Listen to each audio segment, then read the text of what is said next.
नमस्कार मैत्रिणींनो. कोण होतीस तू, काय झालीस तू? या मालिकेमध्ये आता सर्वजण माईला म्हणत असतात की तुम्ही घटाची पूजा करण्यासाठी चला, पण माई म्हणते नाही, मी आज घटाची पूजा करणार नाही आहे. तर आता माईला काहीही करून घटाची पूजा करायला लावायचं हे कावेरीच्या मनात असतं, पण माई काही केलं ऐकत नाही. मग आता काय करायचं? तर कावेरी स्वतःच आता देवापुढे येऊन बसते आणि स्वतःच आपला मळवट भरून घेते आणि सर्वजण आता कावेरीकडे खूप चकित होऊन बघत असतात, कारण ह्याआधी फक्त माईनेच घट घरात बसवलेला असतो.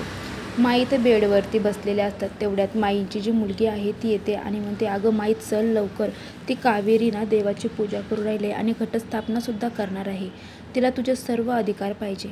तिकडे त्या कावेरीने मंत्र जप करायला सुरुवात केली होती, पण कावेरीला घटस्थापना करायचीच नव्हती. तिला फक्त माईला त्यांच्या रूममधून देवापर्यंत आणायचं होतं आणि माईच्या हातातून घटस्थापना करून घ्यायची होती, पण हे कोणाच्या लक्षातच येत नाही.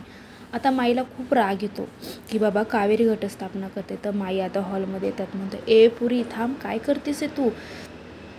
आणि असं म्हणून आता ते कावेरीला मंत्र जप म्हणण्यापासून थांबवतात आणि म्हणतात, ही प्रथा फक्त आमच्या घरच्या सुनाच करू शकता.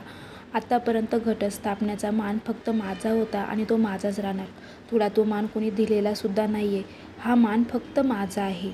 तर कावेरी मनातून खूप खुश झालेली असते, कारण तिलाही हवं असतं. तर लगेच आता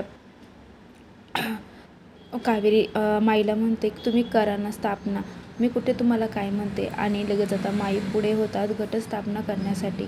सर्वजणांना खूपच आश्चर्य वाटत असतं की माईने बाबा हिला ढकलून दिलं आणि स्वतः घटस्थापना करत आहे, म्हणजे माई आज ही कावेरीवरती खूप रागावलेला आहे.